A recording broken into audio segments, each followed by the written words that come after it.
Hello everybody, thanks a lot for coming back. Welcome to the kitchen table. Today I'm talking about the Saucony Endorphin Pro 3. To start off, I'm going to give you a little comparison between the original Endorphin Pro and the Endorphin Pro 2, because they were the same midsole, just a different upper,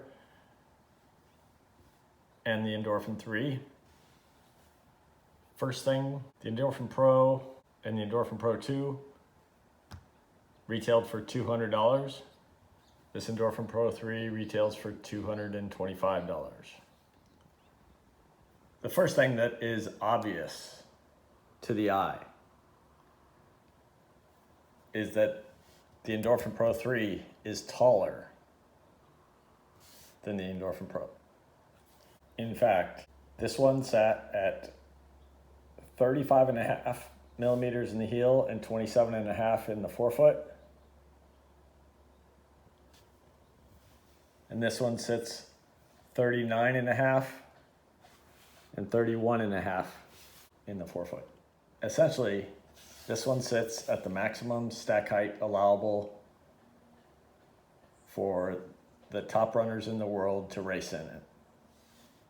This shoe has got some challenge. The Endorphin Pro and the Endorphin Pro 2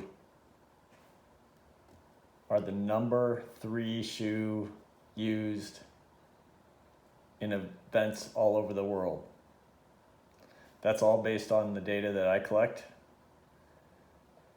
The 2 shoes in front of it are the Vaporfly Next Percent and the Alpha Fly Next Percent. On a weight comparison, this one sat at 7.5 ounces, and this one comes in at 7.2 ounces.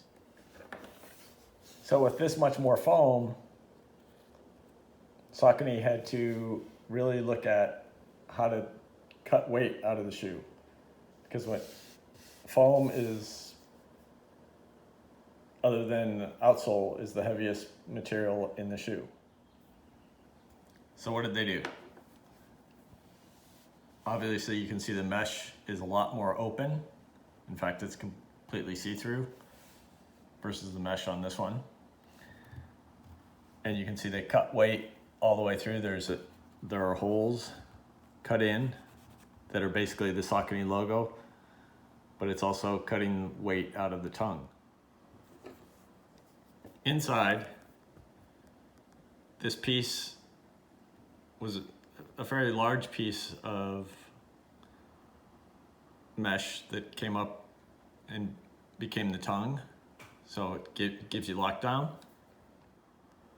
In the Pro 3, you can see that it's just a strap. It's not that entire piece of mesh that goes around the heel. The last piece that cuts weight is the Endorphin Pro 1 and 2 came with a contoured footbed that was removable, so you could put your orthotic in it. And the Pro 3, it's a flat insole and it's glued down.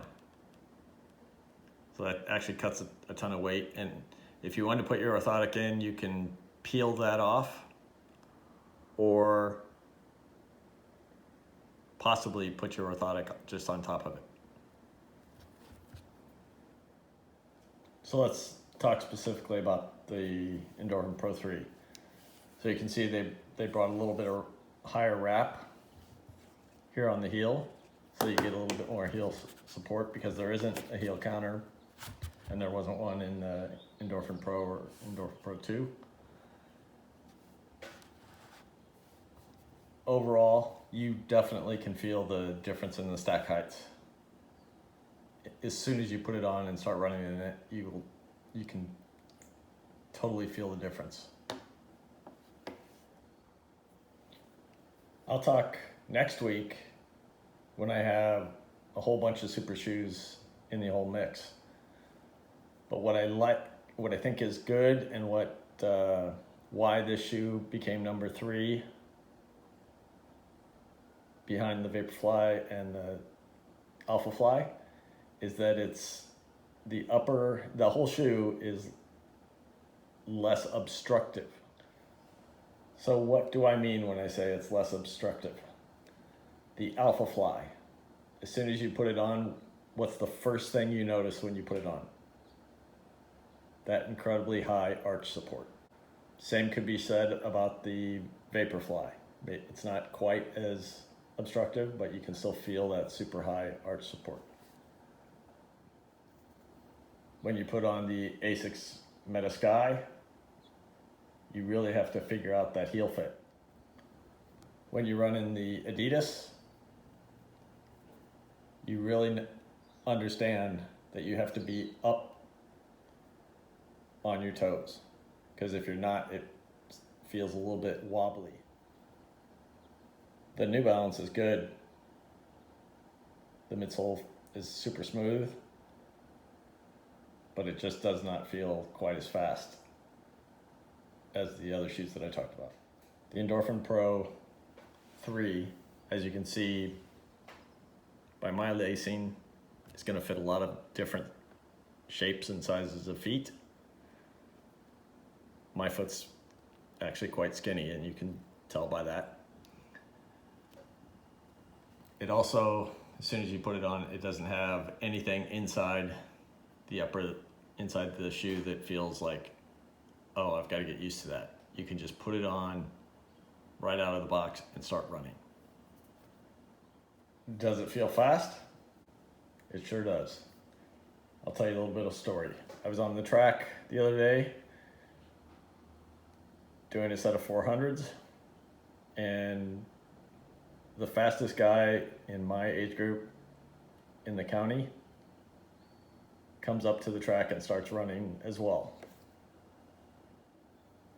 That can be a little intimidating when you know